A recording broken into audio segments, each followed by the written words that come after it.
क्या फैसला लिया है? बच्चों के हितों को देखते हुए पीएम ने ये फैसला लिया है। आज जो हाई लेवल मीटिंग होनी थी और इस मीटिंग बहुत ही बड़ी खुशखबरी निकल के सामने आ रही। 10वीं और 12वीं देने वाले किसी भी बोर्ड के परीक्षार्थी के लिए केंद्रीय शिक्षा मंत्री और मोदी सरकार के बीच अभी अभी हुई बैठक के माध्यम से बहुत ही बड़ी खुशखबरी का ऐलान हो चुका है, जिसे सुनकर छात्र सोशल मीडिया के जरिए छात्र सरकार के इस बड़े कदम की सराहना भी कर रहे हैं। तो कौन सा वो बड़ा ऐलान किया गया है जिसको सुनकर छात्र खुशी से नाच पड़े हैं, सब कुछ बताएंगे। इससे पहले आप चाहे बिहार बोर्ड के छात्र हो, झारखंड बोर्ड के छात्र हो, UP board, MP board, Rajasthan board या फिर सीबीएसई बोर्ड, आईसीएसई बोर्ड, किसी भी बोर्ड से बिलोंग करने वाले छात्र छात्राएं हो, वो अपना नाम और अपने बोर्ड का नाम कमेंट बॉक्स में कमेंट करके जरूर बताएं, जिससे आपके बोर्ड से जुड़ी हुई जब भी कोई लेटेस्ट जानकारी हमें मिले तो सबसे पहले उसको हम आप तक पहुंचाने का काम करते हैं। तो चलिए देखते हैं हमारी छोटी सी ब्रेकिंग पर सबसे बड़ी खबर की क्या कुछ फैसले किए गए हैं इस बार 10वीं और 12वीं बोर्ड परीक्षा देने वाले सभी परीक्षार्थियों के लिए। जैसा कि 10वीं और 12वीं के सभी छात्र छात्राओं की खुशखबरी सुनकर गदगद हो जाएंगे, क्योंकि 10वीं और 12वीं के सभी छात्र छात्राओं के हितों को ध्यान में रखते हुए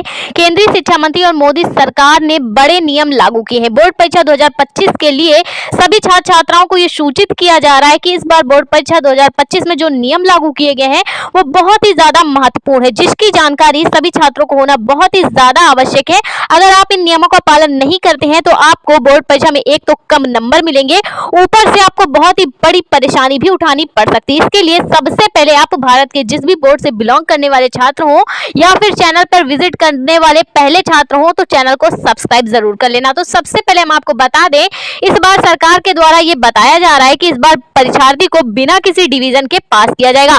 जैसे पहले होता था कि फर्स्ट डिवीजन, सेकंड डिवीजन और थर्ड डिवीजन देकर छात्र छात्राओं को पास किया जाता था, लेकिन अब ऐसा नहीं होगा। सीबीएसई के पैटर्न के आधार पर सीबीएसई बोर्ड में क्या होता है कि बिना किसी डिवीजन के छात्र छात्राओं को केवल पास लिखकर ही मार्कशीट में आता है, वैसा ही अब सभी बोर्डों में लागू किया जा रहा है कि सभी छात्र छात्राओं को बिना किसी डिवीजन के पास किया जाएगा। सिर्फ नंबर ही मार्कशीट में दर्शाए जाएंगे और मार्कशीट में पास लिखकर ही आएगा। साथ ही आप सभी परीक्षार्थियों को बता दें कि इस बार सभी छात्र छात्राओं के लिए स्कॉलरशिप की भी व्यवस्था की गई है। इसके लिए छात्रों को कुछ शर्तें हैं जिन्हें फॉलो करना होगा। अगर आप उन शर्तों को फॉलो कर लेते हैं तो एक तो आपको स्कॉलरशिप में बेनिफिट मिलेगा, ऊपर से प्रैक्टिकल के नंबर में भी आपको बेनिफिट मिलेगा और आप पूरे में पूरे नंबर ला पाएंगे। तो सबसे पहले छात्रों को करना क्या होगा, छात्रों को अपने स्कूल में उपस्थिति 70% दर्ज करानी होगी। अगर आप 70% उपस्थिति दर्ज करा देते हैं तो प्रैक्टिकल अगर आपका 30 नंबर का है तो आपको 30 में 30 नंबर आपको उपस्थिति के आधार पर मिल जाएंगे। साथ ही सभी छात्रों को स्कॉलरशिप भी